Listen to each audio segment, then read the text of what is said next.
اعوذ باللہ من الشیطان الرجیم بسم اللہ الرحمن الرحیم الحمد للہ رب العالمین الصلاة والسلام علی سید اشرف الانبیاء والمرسلین وعلی اہل بیتہ الطیبین الطاہرین المعصومین المؤمنین اما بعد فقد قال اللہ تعالی فی الکتاب المجید والقرآن الحکیم واصدق الصادقین بسم اللہ الرحمن الرحیم الف لام میم ذالک الکتاب لا ریب فیہ صلوات محمد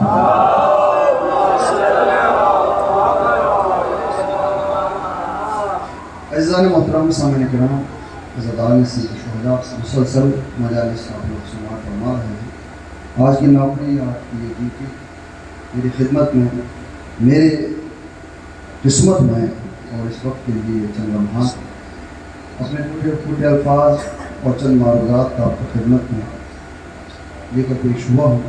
بہترین اشعار آپ نے سنے، اشعار میں فکریں ملتی ہیں اور جو پیش خان ہوتے ہیں وہ ماحول بنا دیتے ہیں مجلس کے لیے، آپ کا ذہن آمادہ ہو جاتا ہے سننے کے لیے۔ سماعتوں کی معراج پیش خان کراتا ہے، ذاکر اول فضائل و مسائل بیان کر چکا ہوتا ہے، وہ اپنے حق کی ذمہ داری اور اپنے حق کی اور اپنے حصے کی ذاکری کر چکا ہوتا ہے۔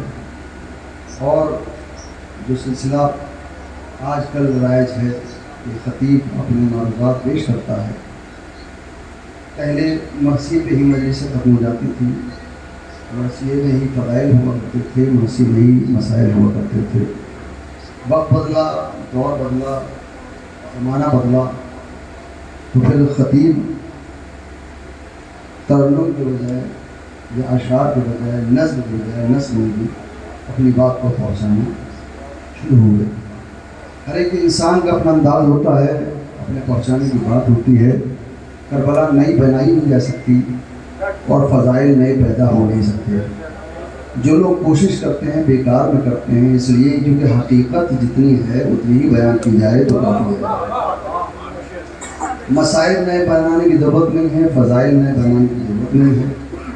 اگر غلو کرنے لگے تو انسان اسلام کے دائرے سے باہر ہو جاتا ہے، اور اگر ان کے فضائل کو کم کرنے لگے تب بھی اسلام سے باہر ہو جائے گا۔ نہ باہر جانے کی ضرورت ہے، نہ کم کرنے کی ضرورت ہے، اور جو حق ہے بس اس کو ہی بیان کرتا رہے۔ اگر حق بیان کرے گا تو میسم نہ صحیح غلام میسم تو بننے کا حقدار ہو سکتا ہے۔ میسم نہ صحیح غلام میسم ہی بن جائے گا۔ لہٰذا ضروری نہیں ہے کہ کچھ نئی بات کہی جائے، میں نئی بات لے کر آیا ہوں، نئی تحقیق لے کر آیا ہوں، باتیں وہی ہوتی ہیں، انداز الگ ہوتا ہے۔ لہٰذا میں نے آج کی اس مجلس کی کے لیے جو موضوع اور جس کو آپ کہتے ہیں ٹاپک اور عنوان جو آپ کی خدمت میں پیش کیا ہے، آپ سوچ رہے ہوں گے مولانا نے جو آیت پڑھی ہے، اس خادم نے جو آیت پڑھی ہے لیکن آمین دار کا جتنا بتا جاتی ہے بہت سامنے کی آیت ہے، مگر میں اپنی خدمت میں عرض کرتا ہوں عزاداری جتنا بڑھتی جا رہی ہے، ماتم جتنا ہو رہا ہے، ذکر جتنا ہو رہا ہے، اس پر انقلاب تو آیا ہے، لوگوں کی فکریں تو روشن ہوئی ہیں، مگر اب بھی لوگوں کا سوال یہی ہوتا ہے کہ صاحب یہ بات جو پڑھتے ہیں، یہ بیان کرتے ہیں کہ یہ قرآن سے ہے یا نہیں؟ کربلا قرآن میں ہے یا نہیں؟ علم قرآن میں ہے یا نہیں؟ یہ نظم جو دلاتے ہیں قرآن میں ہے یا نہیں؟ تبرک قرآن میں ہے یا نہیں؟ یہ ذکر اور یہ طریقہ، یہ مجلسیں، یہ ماتم، یہ جلوس قرآن میں ہے یا نہیں؟ تو ہم یہی کہتے ہیں کہ اگر علم قرآن میں نہ ہو تو نہ اٹھائیں گے، اگر تبرک قرآن میں نہ ہو تو نہ بانٹیں گے، اور ذکر قرآن میں نہ ہو تو ہم ذکر نہ کریں گے۔ اگر ضد یہی ہے کہ قرآن میں ہونا چاہیے سب کچھ، تو پہلا سوال تو یہ کیا ساری قرآن کی باتیں مانی گئی ہیں؟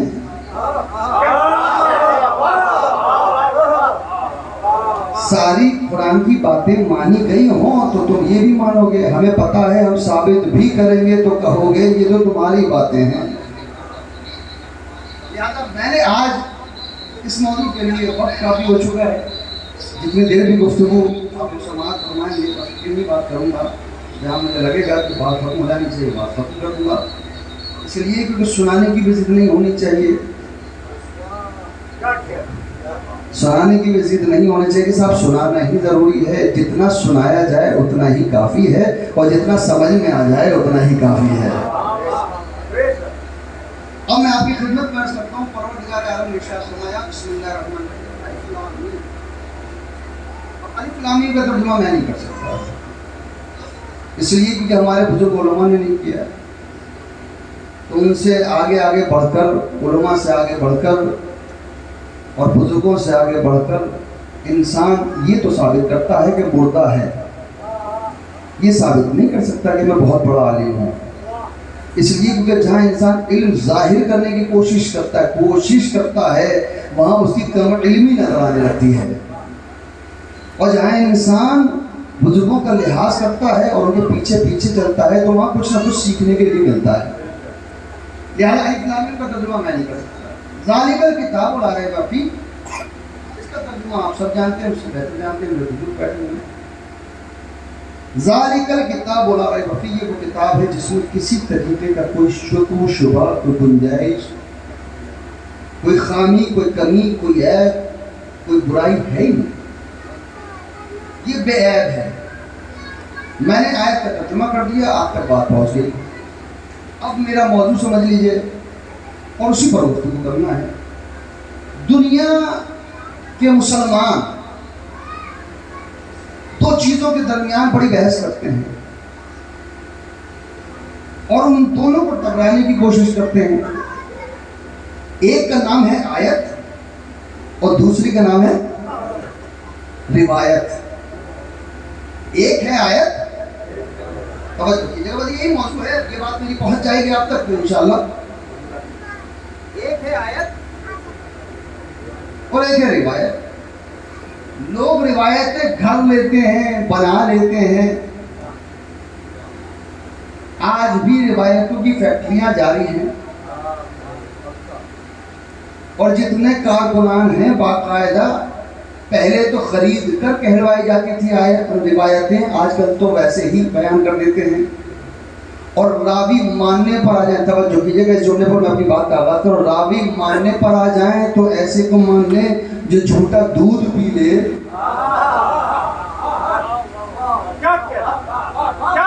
جملہ پہنچا ہے، راوی ماننے پر آ جائیں تو اس لیے مانیں کیونکہ وہ جھوٹا پی لے، تو اگر بات ماننے پر آئے تو جھوٹا پینے والے کی بات کو مان لیں، اور جس نے شیر پیا ہو، جس نے لعاب پیا ہو رسول کا اور فاطمہ کا شیر پیا ہو، اس کی بات کو نہ مانے۔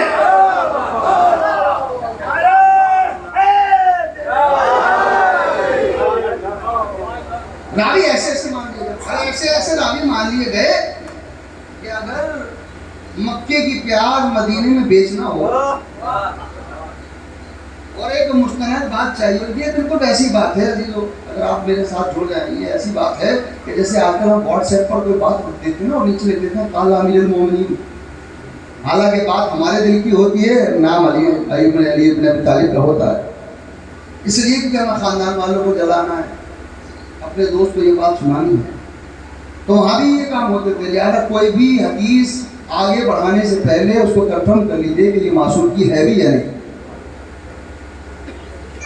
تو روایتوں کے آج بھی باقاعدہ کارخانے چل رہے ہیں، توجہ کیجیے گا، اور ہمارے معصومین نے فرمایا کہ وہ روایت ہو ہی نہیں سکتی تو قرآن سے ٹکرا جائے، کوئی ایسی بات کہ جو قرآن کے مخالف ہو، قرآن سے ٹکرا رہی ہو تو اسے دیوار پہ دے مارو۔ معصوم نے کہا، اب یہ بات اگر میری پہنچ گئی ہو تو اب میں بات کو آگے بڑھاتا ہوں۔ ہمارا موضوع ہے آیت اور روایت۔ روایت جو قرآن سے ٹکرائے ہم اسے مانتے نہیں۔ اب میں چند مثالیں پیش کرتا ہوں، اگر بات آپ تک پہنچ جائے تو میرے ساتھ بولیے گا۔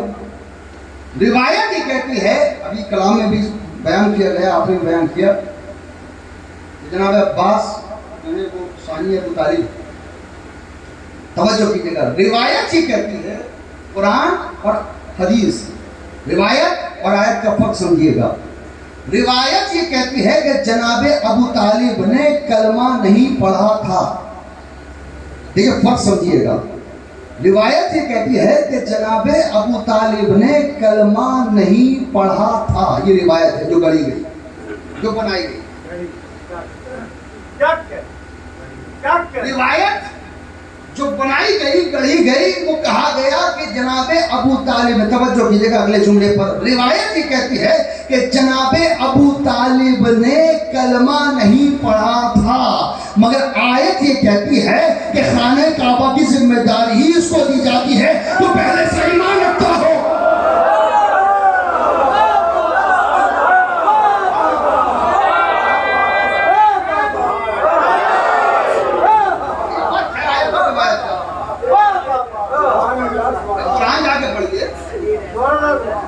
روایت یہ کہتی ہے جناب ابو طالب نے کلمہ ہی نہیں پڑھا تھا، اور آیت یہ کہتی ہے ہم خانہ کعبہ کی ذمہ داری ہی اس کو دیتے ہیں جو پہلے سے با ایمان ہو. تو ہم فیصلہ کریں، مسلمان فیصلہ کریں تمہیں روایت کی مانی ہے یا آیت کی. بھئی دیکھیں روایت کو کہا جا سکتا ہے کہ ضعیف ہے، جس نے روایت پہنچائی ہے ہمیں اس کے ایمان پر شک ہے.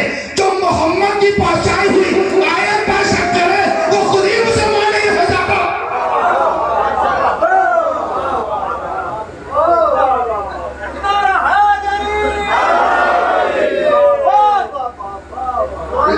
میں روایت کہتی توجہ کی، روایت کہتی ہے کہ قرآن کہتا ہے، آیت کہتی ہے کہ ہم خانہ کعبہ کی ذمہ داری ہی اس کو دیتے ہیں تو پہلے سے با ایمان ہو.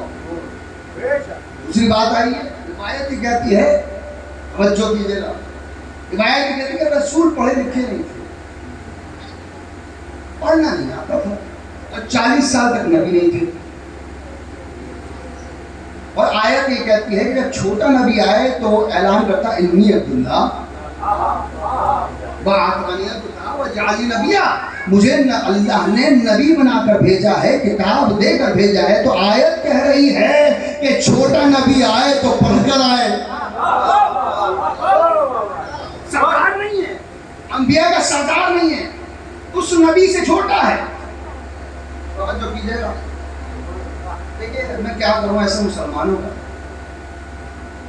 کہ جن کا اسلام جو تبدیل اس بات پر منحصر ہو. یہ بات تو کہتے ہوئے بھی شرم آتی ہے، مگر اس کو ثابت کرنے کے لیے کہنا پڑتا ہے. مسلمان یہ کہتا ہے کہ جب رسول دنیا میں آئے تو پڑھے لکھے نہیں تھے، ان کو نہ پڑھنا آتا تھا نہ لکھنا آتا تھا. اور جب دنیا سے گئے، توجہ کیجیے گا، جب دنیا سے گئے تو ان کے دماغ پر بخار کا اثر ہو گیا. نعوذ باللہ. توجہ کیجیے گا. اگر مسلمان کسی غیر مسلم کے سامنے بات بیان کرے تو وہ غیر مسلم یہ نہیں پوچھے گا کہ بھائی ایسے اسلام کا کیا کرنا ہے جس کے پہنچانے والے کی ابتدا بھی جہالت ہو، انتہا بھی جہالت ہو. یہ بات پہنچ رہی ہو تو میرے ساتھ بولیے بھائی، جس کی ابتدا بھی جہالت، جس کی انتہا بھی جہالت، دونوں کنڈیشن تمہاری کہہ رہے کہ رسول جب آئے تو پڑھے لکھے نہیں تھے، ان پڑھ تھے، اور جب دنیا سے گئے تو دماغ پر بخار کا اثر تھا. تو جس کی ابتدائی کی حالت انتہا کی حالت، ایسے اسلام کی ابتدائی کی حالت ہوگی، ایسے اسلام کی انتہا کی حالت ہوگی. یہ ایک مسلمانوں کا کیا ہے، فکر ہے، سوچ ہے. مگر ایک مسلمان جو سوچتے ہیں ان کی فکر کچھ اور ہے. یہ کیا کہتے ہیں؟ یہ کہتے ہیں کہ رسول جب دنیا میں آئے تو ان پڑھ ہو ہی نہیں سکتے تھے. اس لیے کیونکہ قرآن کہتا ہے، روایت کہتی ہے پڑھے لکھے نہیں تھے، مگر آیت کہتی ہے وَيُعَلِّمُهُمُ الْكِتَابَ وَالْحِكْمَةَ، وہ تو آیا ہی پڑھانے کے لیے تھا.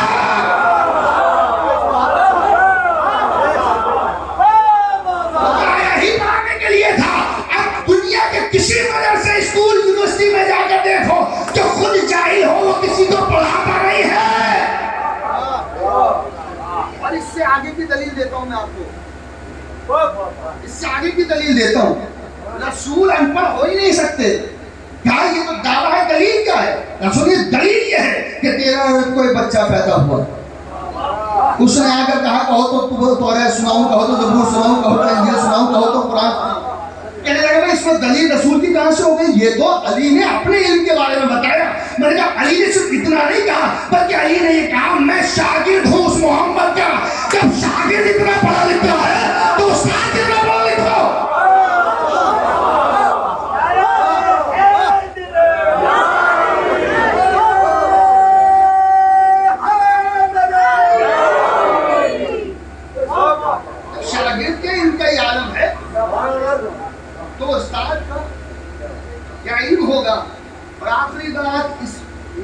اس کی جو اعتراض کیا جاتا ہے یہ کہا جاتا ہے کہ صاحب جب رسول دنیا سے گئے تو ان کے دماغ پر اثر ہو گیا. دلیل ایسی ہے عزاداروں کے نظر کر رہا ہوں مجھے امید ہے کہ ضائع نہیں جائے گی. کہتے ہیں کہ رسول کے دماغ پر بخار کا اثر ہو ہی نہیں سکتا. کیا مولانا اتنی دعوے کے ساتھ کر رہے ہیں؟ آپ کی دلیل کیا ہے؟ توجہ کیجیے گا عزاداروں، اگر بات پہنچا ہے تو میرے ساتھ بولیے گا. رسول کے دماغ پر بخار کا اثر ہو ہی نہیں سکتا. کیا دلیل ہے؟ کہ جب نواسے کا گلا کٹنے کے بعد دماغ پر اثر نہ ہوا تو محمد کے بعد کسی بخار کا اثر نہ نواسے کی طرف اثر نہیں ہوا. گلا کٹ گیا جب تلاوت ہو رہی ہے. جب نواسے کے سر پر گلا کٹنے کے بعد اثر نہ ہوا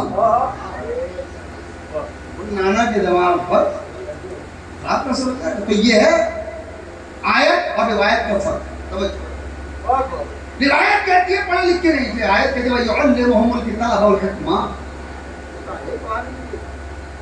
اب روایت کا ایک اور جملہ، روایت کہتی ہے کہ جناب فاطمہ زہرا میں اور جناب عیسیٰ جناب مریم میں کوئی فرق نہیں. وہ بھی بطول وہ بھی بطول وہ بھی بطول ہیں وہ بھی بطول ہیں. روایت کہتی دونوں برابر، مریم اور جناب فاطمہ زہرا دونوں برابر. ایسا نہیں ہے کہ جناب مریم کا احترام نہیں ہے، ہمارے خاص احترام ہے.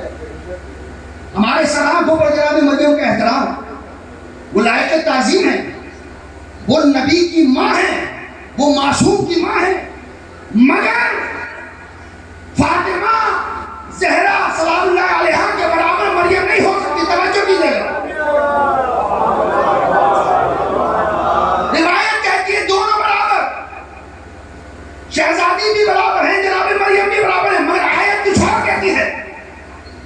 روایت کہتی ہے دونوں برابر، مگر آیت نے خود بتایا کہ مریم میں فاطمہ میں کتنا فرق ہے. دونوں سورہ موجود، سورہ مریم بھی موجود، سورہ طہر بھی موجود، اور دونوں نے بتایا جس کے لیے کھانا وہاں سے آئے اسے مریم کہتے ہیں، جس کے یہاں سے کھانا جائے.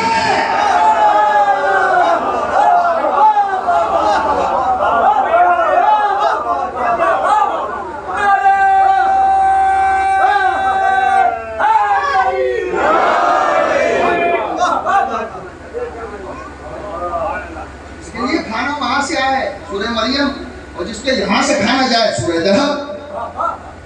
دونوں قرآن میں موجود ہیں. تو روایت اور کچھ کہتی ہے، آیت کچھ اور کہتی ہے. ہم روایت کے اعتبار سے نہیں چل رہے، ہم آیت کے اعتبار سے چل رہے. دنیا کہتی ہے،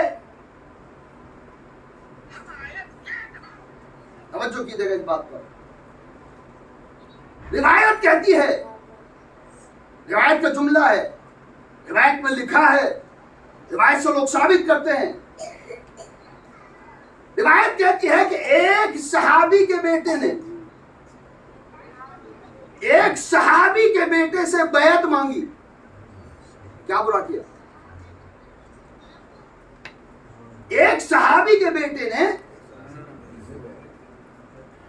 ایک کربلا ہے نا، اس کو بھی صحابی کا بیٹا کہہ رہے ہیں، اور مولا کائنات کو بھی صحابی کا بیٹا کہہ رہے ہیں. صحابی کہہ رہے ہیں. عجیب بات ہے. یہ تو آپ نے علماء سے سنا بھی ہوگا کہ کسی بڑے نے، اب میں نام یہاں سے نہیں لوں گا، کسی بڑے سے اس کے بیٹے نے پوچھا بابا جان رسول اللہ کے صحابیوں کا نام تو بتائیے. تو انہوں نے سب کے نام گنائے، علی کا نام نہ لیا. تو کہنے لگے کہ صاحب آپ نے سب کا نام لیا مگر علی کا نام نہ لیا. تو جواب دیا تو نے صحابیوں کا نام پوچھا تھا. میرے ساتھ بولیے گا، تو نے صحابی کا نام پوچھا تھا، اہل بیت کا نام نہیں پوچھا تھا. صحابی اور ہے، اہل بیت اور ہے.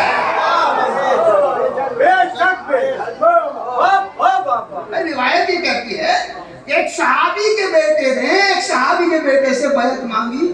تو کیا برا کیا؟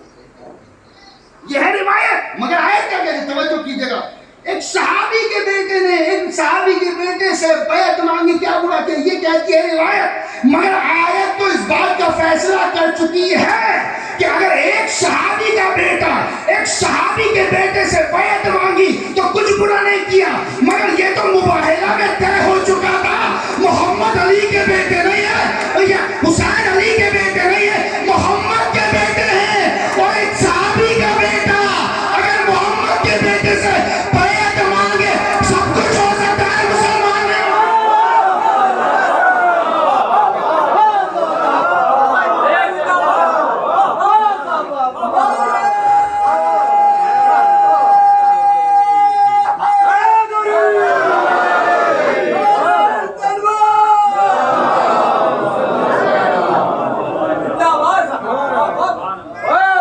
ایک صحابی کا بیٹا رسول کے بیٹے سے اگر بیعت مانگے سب کچھ ہو سکتا ہے، مسلمان نہیں ہو سکتا۔ آیت کچھ اور ہے، روایت کچھ اور ہے۔ سوال نہیں ہونا۔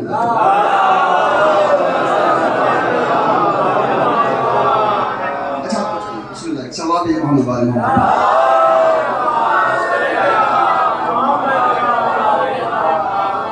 آیت میں اور روایت کا فرق ہے،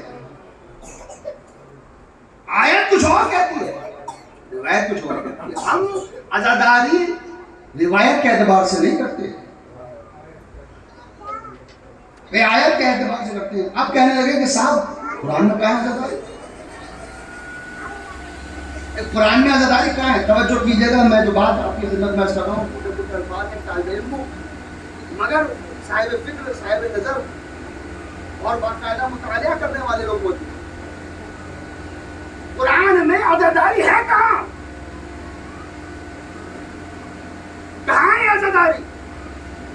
تو جو لوگ آپ سے یہ سوال کریں قرآن میں عزاداری کہاں ہے، تو ان سے یہ پوچھئے گا یہ جو نماز صبح کی 2 رکعت پڑھتے ہیں وہ قرآن میں کہاں ہے؟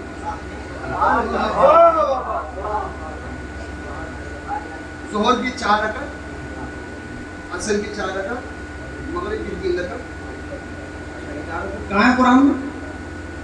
اور یہ جو آپ کھڑے ہوتے ہیں نماز پڑھتا ہوں فجر کی 2 رکعت واجب قربت اللہ، پہلے رکعت میں سورہ حمد، پھر اس کے بعد انا انزلنا، یا جہاں بھی جو سورہ پڑھتا ہو وہ طریقہ کہاں ہے؟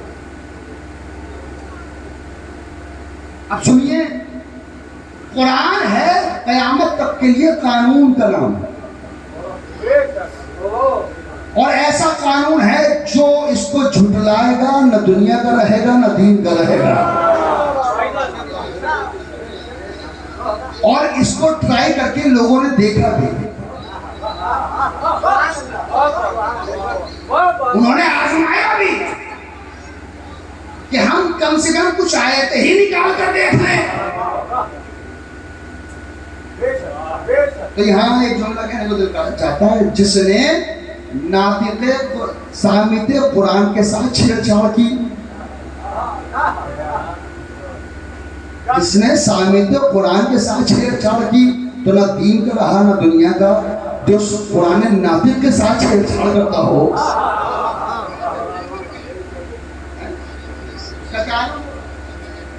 قرآن ہے قیامت تک کے لیے ایک قانون جسے کوئی بدل نہیں سکتا، اور اگر کسی کی تمنا ہو تو کوشش کر کے دیکھ لیں، قرآن نہ بدلا ہے نہ بدل سکتا ہے۔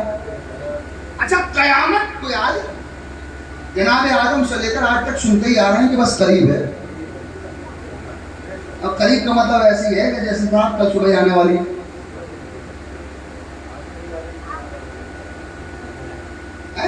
قریب ہے صاحب قیامت۔ اب جناب آدم سے لے کر آج تک 1000 سال گزر گئے، قیامت قریب ہی نظر آ رہی ہے۔ اب رسول سے لے کر قیامت تک کا عرصہ کتنا ہو؟ اب اتنے قانون لکھنے اگر پڑ جائیں تو یہ قرآن ناکافی ہے، لیکن اللہ کا معجزہ ہے کہ 30 پارے میں اللہ نے قیامت تک کے حالات کو سمیٹ دیا۔ میں جملے کی قدر کیجیے گا، یہ معجزہ ہے کہ اللہ نے قیامت تک کے حالات کو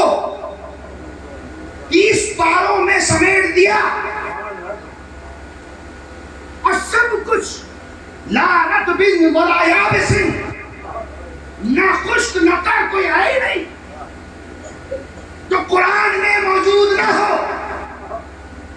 سب کچھ قرآن میں ہے. اے مسلمانوں، سب کچھ قرآن میں ہے، مگر اللہ نے قانون کی کتاب بنا کر بھیجا ہے. اور یہ اصول ہے، جب کوئی بڑا کوئی حکم دیتا ہے تو ڈیٹیل نہیں لکھتا، تفصیل نہیں لکھتا. بھئی آپ نے جب اشتہار بنایا ہوگا آج کا کتاب، غلام علی طالب علم آ کر مجلس پڑھے گا، اس میں لکھا تھا کہ صاحب ان کا مضمون کیا ہوگا، ان کا عنوان کیا ہوگا، وہ کتنی دیر پڑھیں گے، کتنی باتیں پڑھیں گے، کس موضوع پر پڑھیں گے. نہیں لکھا، وہ لکھا غلام علی مجلس پڑھیں گے.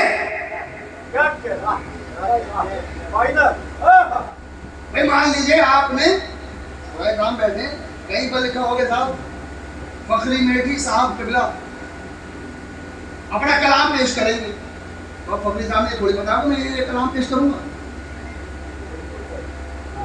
تفصیل کہیں نہیں ہے، اشتہار لگ گیا، بس مجلس ہوگی، یہ کلام پڑھیں گے.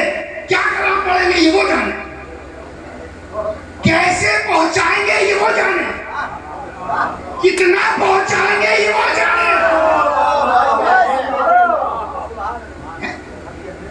پہنچانے والی تو اوپر ہے. تو جو بڑا یعنی مالک بانیے مجلس، اس مجلس کا ذمہ دار ہوتا ہے. اس کو پڑھائے، کیسے کو پڑھوائے، منبر کس کے حوالے کرے. دیکھیے میں کچھ کہہ رہا ہوں، سب کے حوالے منبر بھی نہیں کرنے چاہیے، سب کے حوالے مائک بھی نہیں کرنے چاہیے. یہ تو بانیے مجلس ہے نا، اس کے اختیار میں کس کے حوالے کرے. اب وہ اسی کے حوالے کرے گا جس پر یقین ہوگا کہ یہ واقعہ پہنچا پائے گا. میں ایک بات کو مقدمہ بنا کر پیش کریں گے. جب کوئی ذمہ دار کوئی بات کہتا ہے تو تفصیل نہیں لکھتا، بات کہہ کر ذمہ دار کے حوالے کر دیتا ہے. بھائی مثال کے طور پر قرآن نے کہا بسم اللہ الرحمن الرحیم اقیموا الصلاۃ، بس اتنا جملہ ہے، نماز پڑھو یا نماز قائم کرو، جو بھی ترجمات کر دیں. میں کہیں تفصیل نہیں ہے، کیسے پڑھو، کیسے قائم کرو. یہ صاحب آپ کو جو ہے رکوع ایسے کرنا ہے، سجدہ ایسے کرنا ہے، آدھائے سجدہ ساتھ ہیں وہ زمین پر ہونے چاہیے. کہاں لکھا ہوا ہے؟ قرآن نے کہا وَآتُوا الزَّکَاۃَ، زکات قائم کرو. کہاں پہ قائم کریں، کہاں پر زکات دیں، سونے چاندی پر دیں، غلے پر دیں، کتنی مقدار میں دیں، کہاں لکھا ہوا ہے؟ یا ایھا الذین آمنوا کتب علیکم الصیام کما کتب علی الذین من قبلکم لعلکم تتقون. اے ایمان لانے والو، روزے رکھو. کیسے رکھے گا، روزہ کیسے رکھا جائے؟ روزے میں پانی پینا حرام ہے، روٹی کھانا حرام ہے، اسموکنگ کرنا حرام ہے. کیا کرنا، یہ قانون کون بتائے؟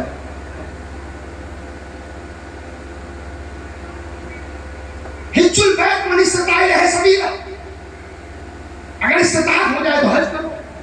بس حج کرو لفظ ہے.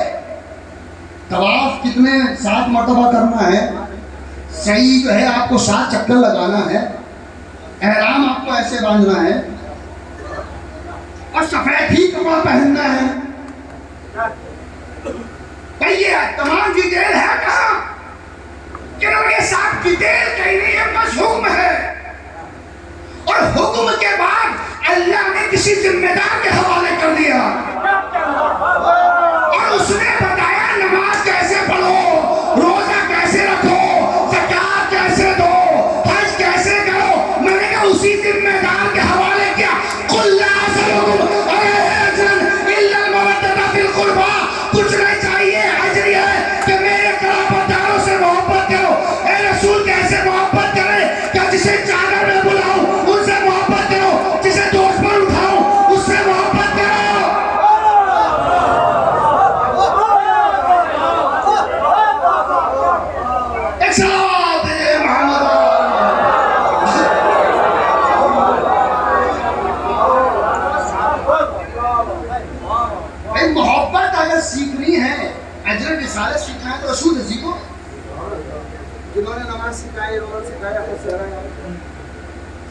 آیا. اب جب اجر رسالت کی بات آ گئی تو آیت کہتی ہے کہ اجر رسالت رسول سے لو، اور روایت یہ کہتی ہے کہ صاحب اجر رسالت یہ ہے کہ آپ اپنے رشتہ داروں سے محبت کریں، زحمت رسول کریں، محبت ہم اپنے رشتہ داروں سے کریں. اور اجر رسالت کی بات آئی کریں گے صاحب اگر اہل بیت سے محبت اجر رسالت ہے تو صحابہ سے بھی، بھائی اصحاب سے محبت کرنا بھی اجر رسالت ہے. کہنے لگے کہ صاحب اصحاب کو برا مت کہو. ہم نے کہا یہ بات تو ہم ہمیشہ سے کہتے ہیں کہ اصحاب کو برا مت کہو.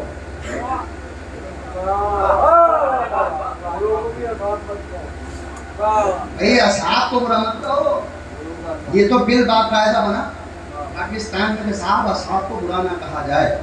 یہ تو ہمارے علماء ہمیشہ سے کہہ رہے آ رہے ہیں کہ دیکھو اصحاب کو برا مت کہو اور برے کو صحابی مت کہو. بھائی صحابی کو برا مت کہو اور برے کو صحابی مت کہو. دونوں میں فرق کیا ہوا؟ اہل بیت کون ہے اور صحابی کون ہے؟ فرق ہے. سب بدل بات کہیں تک پہنچے گی. آیت اور روایت کا فرق بتا رہا ہوں. صحابی میں اور اہل بیت میں کتنا فرق ہے؟ لائق تعظیم میں صحابہ کرام رضوان اللہ علیہ یا رضی اللہ جو بھی کہنا چاہیے، ہم کسی صحابی کو برا نہیں کہتے. آیت اللہ خمینی سے کسی نے پوچھا تھا ہم نے سنا ہے کہ آپ جو ہے رسول اللہ کے صحابیوں کا احترام نہیں کرتے. انہوں نے کہا کون کہتا ہے؟ جن کو رسول نے صحابی مانا، جن کو رسول نے صحابی مانا، ہم ان سب کو صحابی مانتے ہیں. صحابی اور اہل بیت میں کیا فرق ہے؟ ابھی میں نے آپ کے سامنے 4 آیتیں پڑھی. پہلی آیت پڑھی کیا؟ بسم اللہ الرحمن الرحیم اقیموا الصلاۃ وآتوا الزکاۃ. نماز پڑھو یا نماز قائم کرو اور زکوٰۃ دو. اجی تو میں آپ سے پوچھنا چاہتا ہوں، سوال ہے میرا کہ آیت آئی اقیموا الصلاۃ نماز قائم کرو، تو نماز پہلے پڑھی گئی تھی یا آیت پہلے آئی تھی؟ بھائی نماز پہلے پڑھی گئی یا آیت پہلے آئی؟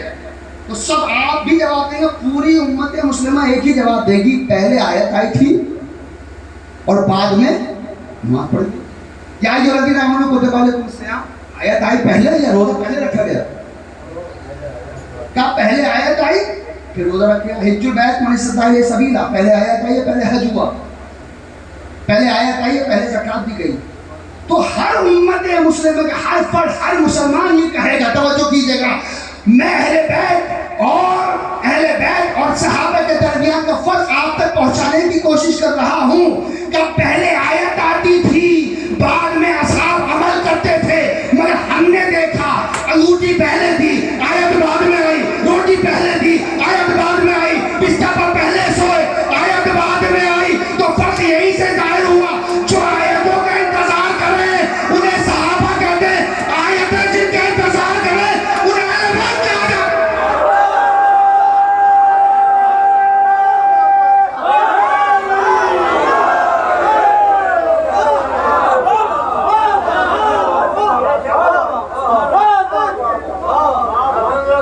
آیتوں کا انتظار کریں وہ اصحاب اور آیتیں جن کا انتظار کریں. آیتوں کا سب سے بڑا میں مجھے صرف اشارہ کر کے گزرا ہوں، اگر آیتوں کا انتظار نہ ہوتا تو چادر میں ایک رسول اور 3 معصوم آ چکے تھے، مگر انما کی آیت نہیں آئی جب تک کہ شہزادی نہیں آ گئی. آیت منتظر، اور اگر آیتوں کا انتظار نہ ہوتا تو ہم اٹھنا دے دے کر یہ نہ پوچھتے کہ آیت آئی یا نہیں آئی. ایک ہے آیت، ایک ہے روایت. ہم اداداری آیت روایت کے اعتبار سے نہیں کر رہے، ہم آیت کے اعتبار سے. عزیزو، قرآن نے ان اصحاب کی تعریف نہیں کی ہے جو رسول کو مشکل میں اکیلا چھوڑ دے. قرآن میں ان کی تعریف ہے کہ جو رسول کے ساتھ ہمیشہ رہے ہوں. توجہ کیجیے گا، بات تھوڑی دوسرے گوشے کی طرف آ رہی ہے، لیکن بات عنوان سے بالکل نہیں ہٹوں گا، موضوع سے نہیں ہٹوں گا. روایت یہ کہتی ہے، روایت یہ کہتی ہے کہ ہر نبی کا صحابی لائق احترام ہوتا ہے. یا پھر جملہ بدل دیتی ہوں، آج بدل دیتا ہوں. روایت کے توجہ کیا، روایت یہ کہتی ہے، بیدار ہو جائیے گا، شاید وقت ہونے والا ہے تو بس ایک دو باتیں اور آپ کی ضرورت ہے پیش کرنا ہے، اس کے بعد رکھتے مسائل. روایت یہ کہتی ہے کہ ہر نمازی جنت میں جائے گا. یہ روایت کہتی ہے، روایت یہ کہتی ہے کہ ہر نمازی جس نے بھی صدقہ کر لیا وہ سب کے سب جنت میں جائیں گے. نماز پڑھو، نماز پڑھو، نماز پڑھو، گلی گلی کوچے کوچے یہی تو آواز ہے. اور بڑی کوشش کی جاتی ہے تبلیغ کرنے کی، اور لائق تعظیم ہے، سلام ہے ایسے مسلمانوں کو جو تبلیغ کرتے ہیں گلی گلی جا کر. ہم ان کے کام کو اپریشیٹ کرتے ہیں، ہم بڑا احترام کرتے ہیں، بڑی عزت کرتے ہیں. جو لوگ بڑی زحمت میں اٹھا کر گلی گلی کوچے کوچے جا کر بھوکے رہ کر پیاسے رہ کر تبلیغ پہنچاتے ہیں اور ڈور ٹو ڈور جا کر سمجھاتے ہیں دین کیا ہے، ایسے لوگوں کی زحمتوں کا ہم اجر ادا کریں. ہم بڑا کچھ کہہ سکتے ہیں، لائق تاج ہماری پلکوں پر ان کے قدم ہیں، ہم تو بڑا احترام کرتے ہیں. جب ہم دیکھتے ہیں اپنی گلی کے اندر ایک جماعت نے آ کر دروازہ کھٹکھٹایا، دروازے کھٹکھٹانے کے بعد ایک ضعیف جماعت باہر نکل کر آیا، بتاؤ صاحب کیا بات ہے؟ کہا تبلیغ کرنے کے لیے آئے ہیں. کہا کیجئے تبلیغ کا، نماز پڑھو، روزہ رکھو، حج کرو، زکات دو، اچھے کام کرو، نیک اعمال کرو، ماں باپ کی عزت کرو، بزرگوں کا احترام کرو، علماء کا احترام کرو. تبلیغ کر دی، چلے گئے. اگلا دروازہ کھٹکھٹایا، 15 منٹ اس کو تبلیغ کرنے میں لگے. دوسرے دروازے پر پہنچے، دروازہ کھٹکھٹایا، ایک نوجوان نکل کر آیا کہ گھر میں کوئی اور تو بلاؤ. ایسا کوئی نہیں، بس میں اکیلا ہوں. کیا تبلیغ کر رہا ہے؟ کریے تبلیغ. کیا تبلیغ ہے؟ نماز پڑھو، روزہ رکھو، حج کرو، زکات دو، بزرگوں کا احترام کرو، علماء کا احترام کرو. 15 منٹ اس کو دیے. اب تیسرے دروازے پر گئے، دروازہ کھٹکھٹایا، ایک بچہ نکل کر آیا. ایک مرتبہ پوچھا گھر میں کوئی ہے؟ کہا کوئی نہیں، سب کام پہ گئے، میں اکیلا ہوں. اچھا بیٹا سنو، نماز پڑھنا، روزہ رکھنا، حج کرنا، زکات دینا، اور دیکھو بڑوں کا احترام کرنا، بزرگوں کا احترام کرنا، علماء کا احترام کرنا، ٹھیک ہے. اگلے دروازے پر گئے، 15 منٹ اس کو دے دی. کتنے منٹ ہو گئے؟ کہا 45 منٹ. اگلے دروازے پر پہنچے، جانے کے بعد دروازہ کھٹکھٹایا. ایک اندر سے آواز آئی پردے کے پیچھے سے کہ گھر میں کوئی نہیں ہے. کہا بی بی ہم تمہیں تبلیغ کرنے کے لیے آئے ہیں. کہا بتائیے تبلیغ کیا ہے؟ کہا دیکھو نماز پڑھو، روزہ رکھو، حج کرو، زکات دو، بزرگوں کا احترام کرو، علماء کا احترام کرو، قرآن پڑھو، یہ تمام تبلیغ ہم کرنے کے لیے. کہا ٹھیک ہے. کتنے منٹ ہو گئے؟ 1 گھنٹہ. 1 گھنٹے میں میرے برادران نے 4 لوگوں کو تبلیغ کی. میں نے کہا اتنا آسان طریقہ میں تمہیں بتا دیتا ہوں کہ 1 گھنٹے میں 4 لوگ نہیں 40 لوگ چلے آئیں گے. بس ایک اعلان کر دو کہ فرش اعلیٰ بچ رہا ہے، حسین کا ذکر ہو رہا ہے.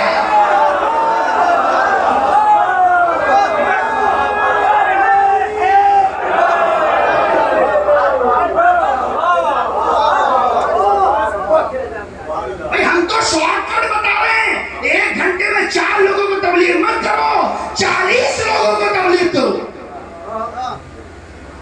40 لوگ کی بات تو بہت دور تک جا رہی ہے. اگر رسول کو گھر گھر جانا ہوتا تو 40 لوگوں کو بلا کر تبلیغ نہ کرتے. 40 گھروں میں جا کے تبلیغ کرتے. رسول نے بتایا ہی ہم کو طریقہ یہ ہے کہ دیکھو سب سے شارٹ کٹ تبلیغ کرنے کا طریقہ یہی ہے کہ 40 لوگوں تک بات پہنچانی ہے تو ایک دعوت پہ بلا لو.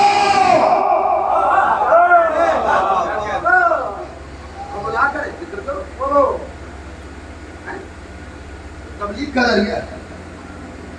یہ بات دنیا سمجھے کہ یہ جو دنیا کے اندر روایت یہ توجہ کیجیے، روایت یہ کہتی ہے کہ ہر نمازی کہاں جائے گا؟ جنت میں جائے گا. تو یہ تو روایت کر رہی ہے نا. اچھا یہ بتائیے جس پر اللہ کی لعنت ہو وہ جنت میں جائے گا؟ تو میرے موجود ہیں جس پر اللہ کی لعنت ہو وہ جنت میں جا ہی نہیں سکتا. روایت کہتی ہے ہر نمازی جنت میں جائے گا. مگر آئیے قرآن پڑھیے, بسم اللہ الرحمن الرحیم, وَيْلٌ لِّلْمُصَلِّينَ الَّذِينَ هُمْ عَنْ صَلَاتِهِمْ سَاهُونَ. لعنت ہے ایسے نمازیوں پر جو اپنی نماز سے غافل ہیں. روایت کے لیے ہر نمازی جنت میں. قرآن کہہ رہا کچھ نمازی ایسے ہیں جن پر لعنت ہے. نمازی, بے نمازی نہیں, نمازی ہیں مگر جائیں گے جہنم میں. یہ کون نمازی ہے جو جہنم میں جائیں گے؟ پھر قرآن نے کہا کچھ لوگ ایسے ہوں گے نمازی, نشان پڑے ہوں گے, گریبان پکڑا ہوگا, گھسیٹ کر جہنم کی طرف لے جایا جا رہا ہوگا, تو جنت میں سے کچھ لوگ کہیں گے کیا ہوا تم تو نماز پڑھتے تھے. تو لوگ کہیں گے لم نکن من المصلین, ہم نمازیوں میں سے نہیں تھے, ہم نمازیوں میں سے نہیں تھے. کسی نے آ کر امام سے پوچھا مولا یہ کون ہے جو اپنی نماز سے غافل ہے؟ توجہ کیجیے گا, کون ہے جو اپنی نماز سے غافل ہے؟ امام نے فرمایا نماز تو پڑھتے ہیں مگر دل میں ہماری محبت نہیں ہے.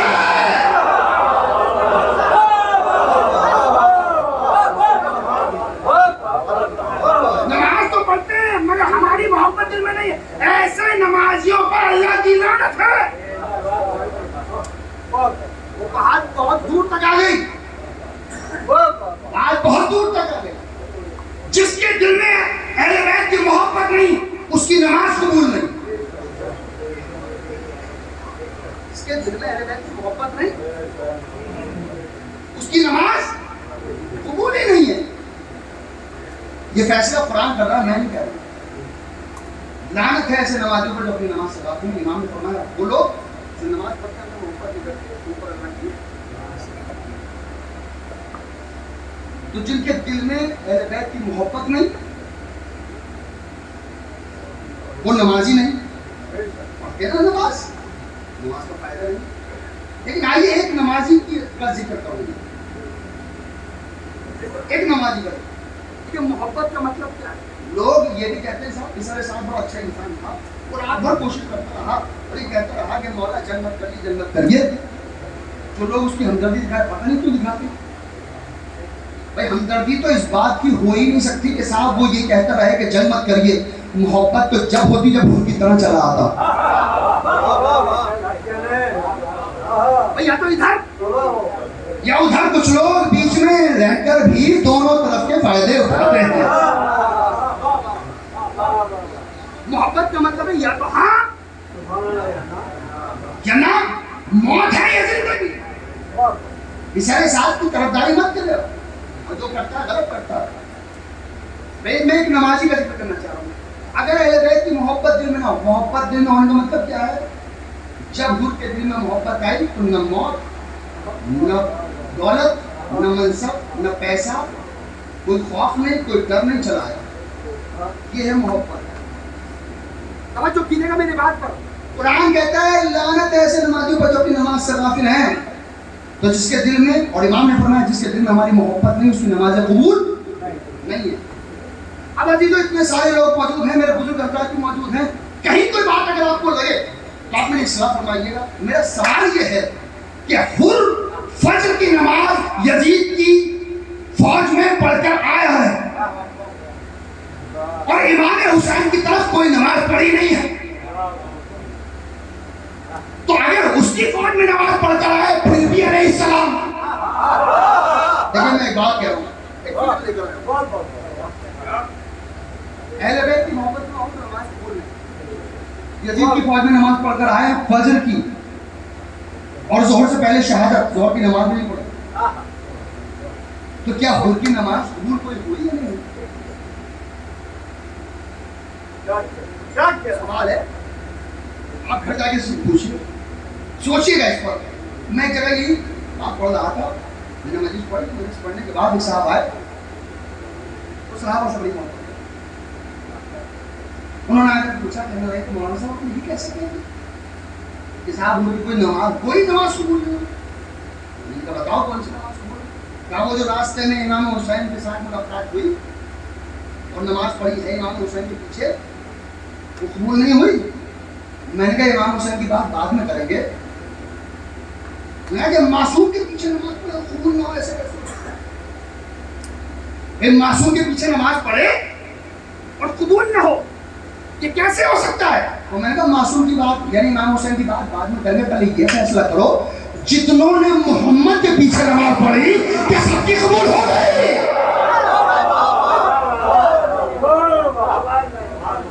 جنہوں نے رسول اللہ کے پیچھے نماز پڑھی کہ سب کی قبول نہیں ہے۔ میں نے کیوں کہ اس لیے کیونکہ نماز کا تعلق پیچھے پڑھنے سے نہیں ہے، نیت کے ہونے سے ہے۔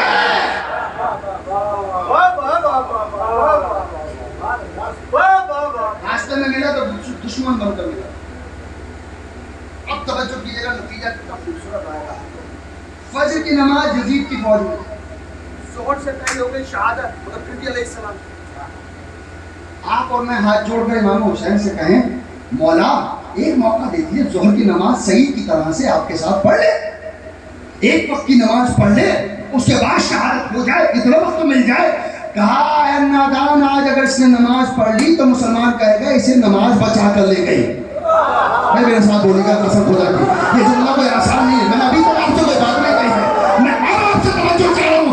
اگر آج اس نے ایک وقت کی نماز پڑھ لی تو قیامت تک کا مسلمان کہے گا نماز بچا کر لے گئی، مگر میں بتانا چاہتا ہوں نماز نہیں بچاتی، ہم ہیں جو نماز بھی بچاتے ہیں، نمازی کو بھی بچاتے ہیں۔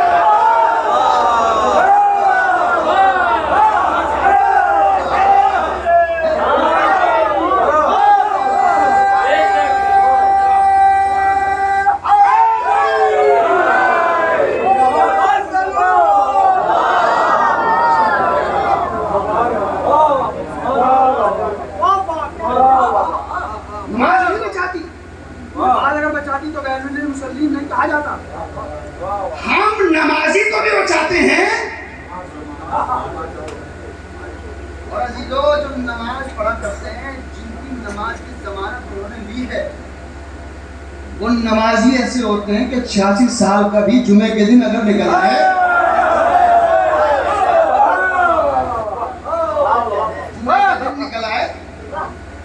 تو کتنے ہی سپر پاور ہو۔ ایام میں بس ایک جملہ سن لیجیے، شام میں روایت کیا کہتی ہے؟ روایت یہ کہتی ہے کہ جس کے پاس تخت و تاج اس کے پاس سب کچھ، یہ روایت ہے۔ اللہ کے پاس تخت و تاج تھا، فلاں اتنے بڑے تھے، فلاں اتنے بڑے تھے، فلاں اتنے بڑے تھے، مگر آیت یہ کہتی ہے جس کے پاس مسلح ہو اس کے پاس سب کچھ ہو۔ لیکن میری بات کتنی ہے، روایت کہتی ہے تخت و تاج والا بڑا ہوتا ہے، آیت کہتی ہے مسلح والا بڑا ہوتا ہے۔ جیسی طاقت مسلح پہ ہے ایسی طاقت تخت و تاج میں نہیں ہے، اس لیے کہ تخت و تاج پر رہنے کے بعد بھی رات بھر نیند نہیں آتی ہے، مسلح پر رہنے کے بعد چین کی نیند سویا کرتا ہے۔ آپ نے ایام میں جملہ سننے ہوں گے، سنیے گا جملہ آپ سننے ہوں گے کہ 45 سال شام کے اندر یہ کام کیا گیا تھا کہ مولائے کائنات کے خلاف بات ہو، مولائے کائنات کو برا کہا جاتا تھا، مولائے کائنات پر الزامات لگائے جاتے تھے، اور کوئی بھی ایسا نہیں تھا کہ جو مولائے کائنات کی حق باتوں کو جانتا ہو۔ 45 سال کی تمام کوشش کو ایک خطبے جو 45 منٹ کا بھی نہیں ہوگا، اس سے جناب سید سجاد نے ساری محنت ختم کر دی۔ جملہ پہنچ جائے تو میرے ساتھ بولیے گا۔ وہ تو کربلا کی بات تھی، 1400 سال پہلے کی بات تھی، توجہ کیجیے گا۔ بھائی نام کیا ہے؟ علی ہے نا، علی ابن الحسین۔ اور مولا سے کسی نے پوچھا آپ نے اپنے بیٹے کا نام علی، علی اکبر، علی اوسط، علی اصغر کیوں رکھا ہے؟ کہ اگر 1000 بیٹے بھی ہوتے تو میں علی ہی نہ کرتا۔ کیوں؟ کیونکہ ہر زمانے کی ضرورت کا نام ہے علی، اور جس دور میں بھی جو بھی یزید بن کر آئے، چاہے وہ مذہب بن کر آئے، چاہے وہ انتر بن کر آئے، یا جو بھی آئے، لفظ علی، نام علی کی ضرورت پڑتی ہے۔ یہ بات ہمیں 2025 میں سمجھ آئی کہ علی خامنہئی نے بتایا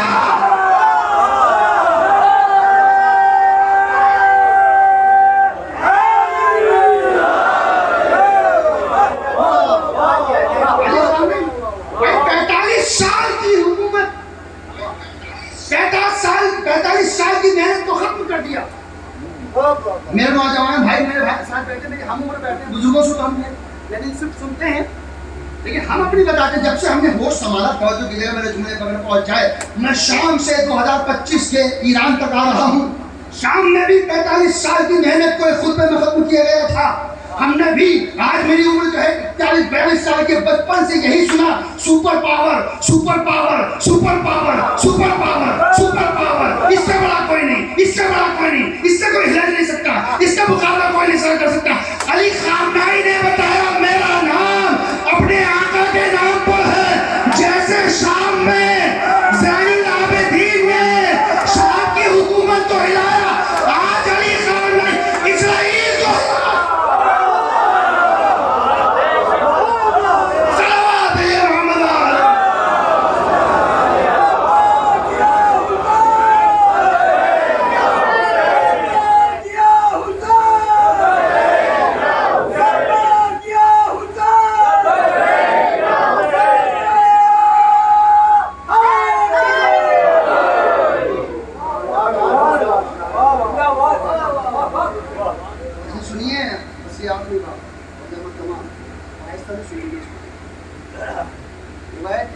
سب کا امام اپنا اپنا لگے, اور قرآن یہ کہتا ہے حق کا امام نہیں کیا.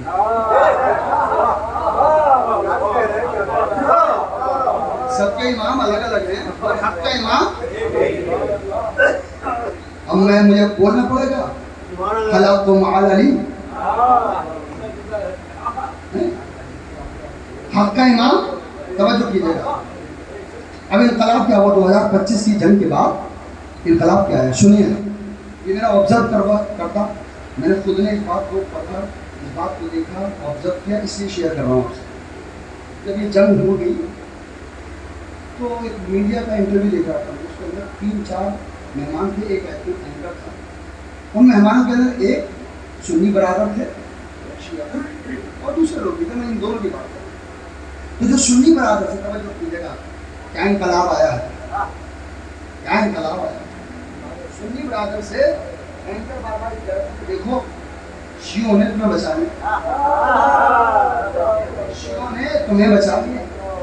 خامنہئی جو ہیں وہ شیعہ ہیں, فلسطین میں کہاں شیعہ ہیں, تمہیں بچا لیا, تمہاری مدد کر دیا. بہت دیر ہو گئے جو شیعہ سنی شیعہ سنی شیعہ سنی کہتے, تو میرے سنی برادر نے کہا خاموش ہو جاؤ, بہت دیر ہو گئی تمہیں, بار بار تم ایک ہی بات کہے جا رہے ہو, سنی شیعہ سنی شیعہ سنی شیعہ.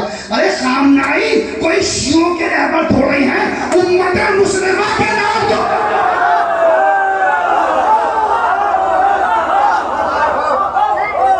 امت مسلمہ کے رہبر کو خامنہئی کہا جاتا ہے. مجھے علامہ اقبال یاد آ گئے, انسان کو بیدار تو ہو لینے دو, ہر خوف پکارے.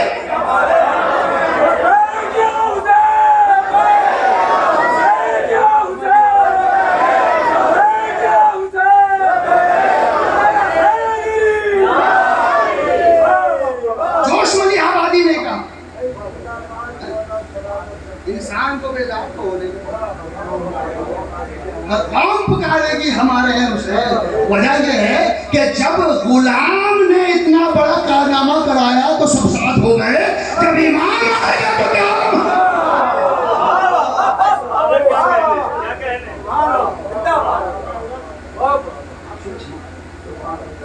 بولی. جو میرے کہنے کا مقصد یہ تھا, لوگ روایتیں کر سکتے ہیں, آیت نہیں. روایت الگ ہے, ہم عزاداری روایت کے مطابق نہیں کرتے, ہم قرآن کے مطابق نہیں کرتے. ہمارا کوئی عمل قرآن سے باہر نہیں. یہ الگ گفتگو ہے اور یہ الگ موضوع ہے, اس کے لیے الگ مجالس چاہیے. قرآن کے اندر کہاں پر ہے کربلا, وہ بھی ثابت کی جا سکتی ہے. جناب عباس کی وفاداری قرآن سے ثابت ہو سکتی ہے.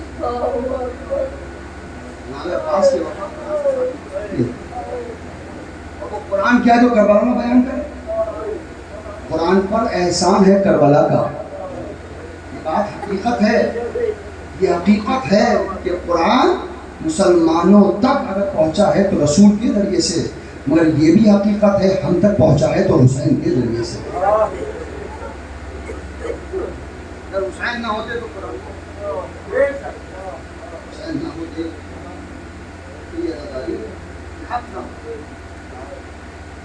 ہاں جو مرثیہ آپ نے سنا اس کے بعد کلام بھی سنا. ہر بار جب وفا کا نام آتا ہے تو ایک بھائی یاد آتا ہے.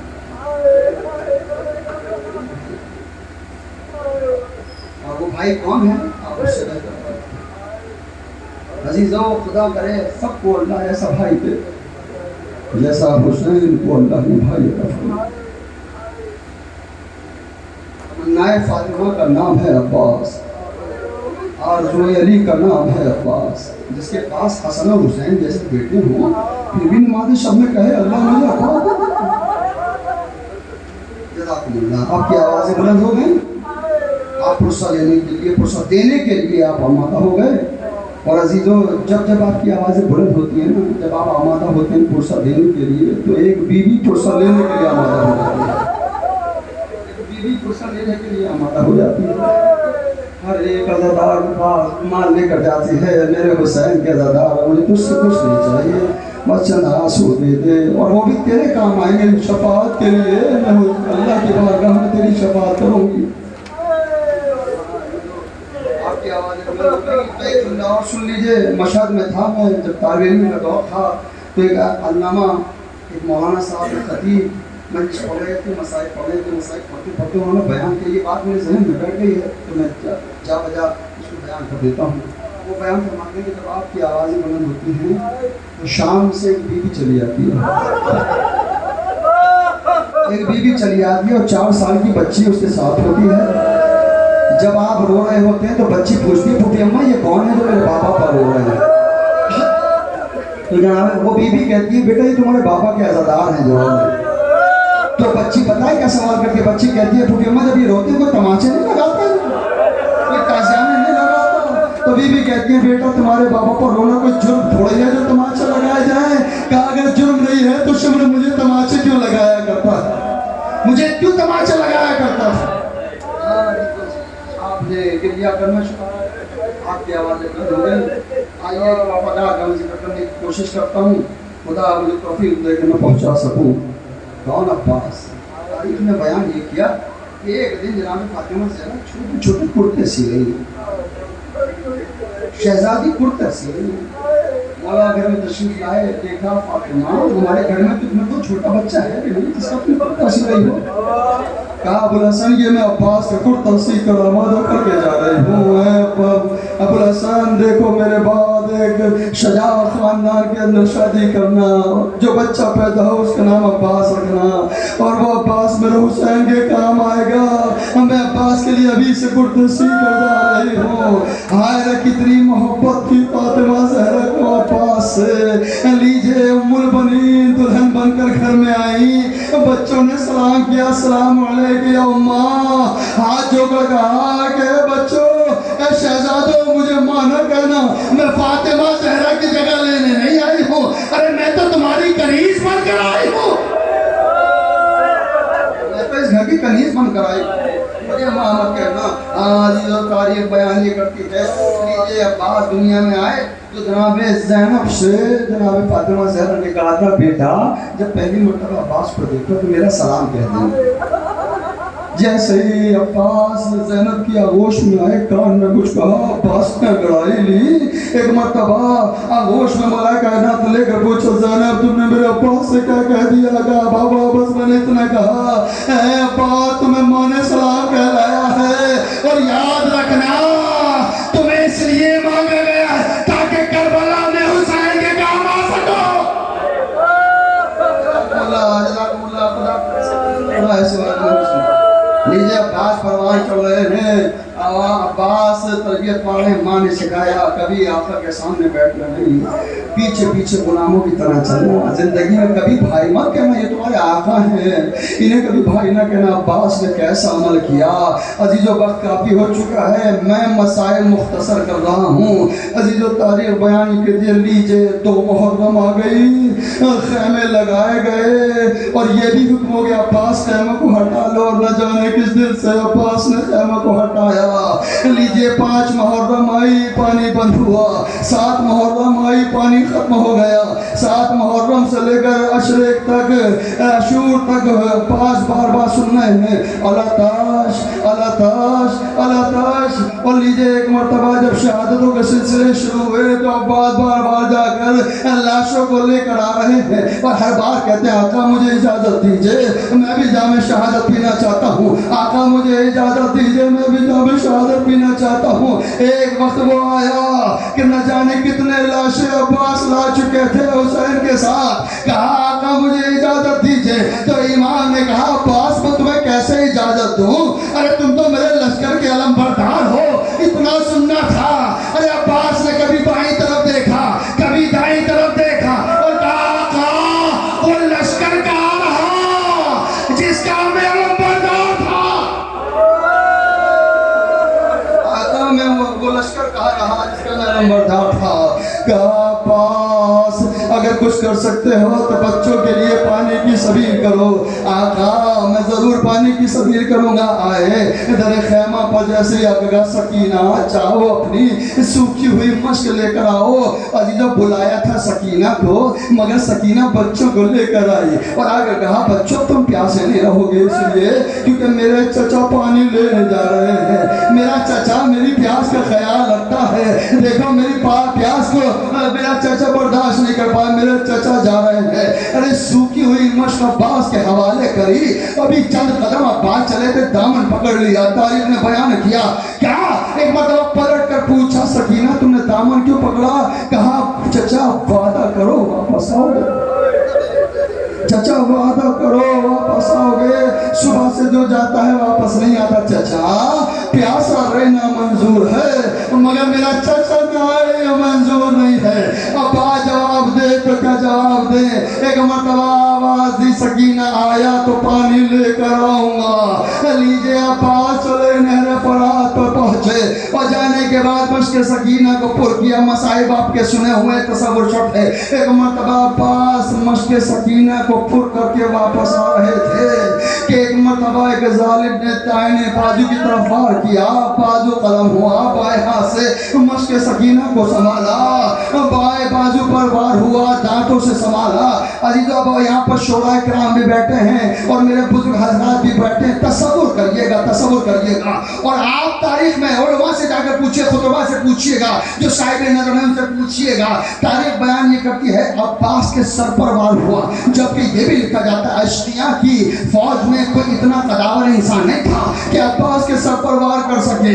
آخر عباس کے سر پر وار ہوا تو کیسے وار ہوا, تو غربت عباس کو سمجھیے گا. اس لیے کہ جب کسی کی آنکھوں میں کچھ لگ جائے تو وہ ہاتھوں سے نکال لیتا ہے. مشق سکینہ پہ جو تیر لگے تو عباس کی آنکھوں میں بھی لگے. پانی تو بہ گیا, عباس کو کچھ نظر نہیں آتا تھا. عباس تیر نکالے تو کیسے نکالے. عباس جھکے گھٹنوں میں تیروں کو لگایا, ابھی نکالنا چاہتے تھے کہ سر پر وار ہوا. عباس نے کیا آواز دی, السلام علیکم یا عباد اللہ. آقا آپ پر میرا سلام. ایک مرتبہ یہ آواز دے کر عباسی سے زمین پر آئے. حسین نے کمر کو پکڑ لیا. حمید ابن مسلم نے لکھا میں دیکھ رہا تھا حسین چلے خیمے سے اور ابھی مقتل کی طرف جا رہے تھے کہ میں نے دیکھا زمین پر جھکے, کچھ اٹھایا, چوما, ابا کے دامن میں رکھا, پھر چند قدم چلے, پھر کچھ اٹھایا, پھر چوما, اپنے ابا کے دامن میں دے رکھا. میں سوچ رہا تھا کوئی قیمتی شے ہے جو حسین بار بار اٹھا رہے ہیں, ابا کے دامن میں رکھ رہے ہیں. غور سے دیکھا تو کچھ اور نہیں تھا, عباس کے کٹے ہوئے بازو تھے جسے حسین بار بار اٹھا کر چوم رہے تھے. لیجئے ایک مرتبہ آقا غلام کے پاس پہنچا. ماں نے سکھایا تھا خبردار اگر آقا کھڑے ہو خبردار بیٹھ نہ جانا, آج غلام لیٹا ہوا ہے. حسین دو زانو ہو کر بیٹھے. امام نے عباس کے سر کو اپنے آغوش میں لیا, سر کو عباس نے ہٹا دیا, دوبارہ سر پر لیا, پھر ہٹایا. 3 مرتبہ جب ہوا تو ایک مرتبہ عباس سے کہا عباس ارے میرے بھائی اپنا سر میری آغوش میں کیوں نہیں رکھتے ہو. کہا آقا غلام کا سر ہو, آقا کی آغوش ہو, یہ کیسے کیسے برداشت ہوگا؟ غیرت گوارا نہیں کرتی کہ میرا سر آپ کی آغوش میں ہو۔ اور ایک مرتبہ پھر عباس کہتے ہیں آقا میں کیسے برداشت کروں؟ جب رسول اللہ دنیا سے گئے تو ان کا سر مولا کائنات کی آغوش میں تھا، مولا کائنات دنیا سے گئے تو پھر ان کا سر امام حسن کی آغوش میں تھا۔ امام حسن جب گئے دنیا سے تو آپ کی آغوش میں تھا، سوچتا ہوں میں تو چلا جاؤں گا، جب آپ دنیا سے رخصت ہو گئے تو آپ کا سر آغوش میں کون لے گا؟ اتنا کہنا تھا، ایک بی بی کی آواز آئی، اے عباس فکر نہ کرنا، یہ دکھیاری ماں اپنی آغوش میں عباس حسین کا سر لے لے گی۔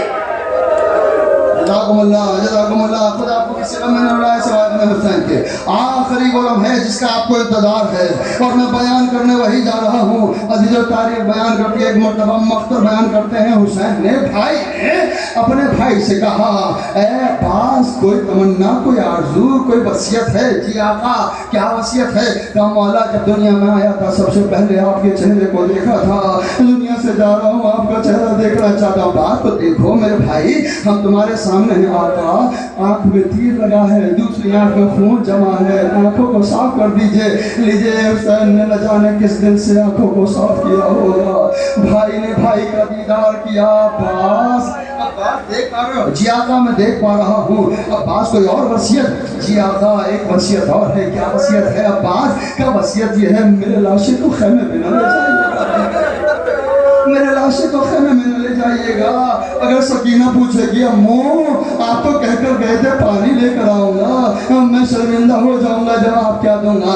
اچھا میرے بھائی میں تیرے لاشے کو خیمے میں نہ لے کے جاؤں گا۔ ایک مرتبہ وصیت مکمل ہوئی، اب وہ آخری جملہ جس کا آپ کو انتظار ہے۔ ایک مرتبہ عباس کہتے ہیں آقا مجھے اجازت ہے کہ میں دنیا سے رخصت ہو جاؤں، آقا مجھے اجازت ہے کہ میں دنیا سے چلا جاؤں۔ ایک مرتبہ امام کہتے ہیں عباس ابھی تو تمہارے دل کی تمنا پوری ہوئی ہے، ہماری بھی تو کوئی عرض ہے، اسے پورا کر دو۔ عباس اپنے دل کی تمنا تو تم نے پوری کرا لی، ہماری عرض بھی تو پوری کر دو۔ جی آقا جب تک زندہ ہوں حکم کی تعمیر ہوگی کہ میرے بھائی تم نے زندگی بھر مجھے آقا کہا، ایک بار تو مجھے بھائی کہہ دو۔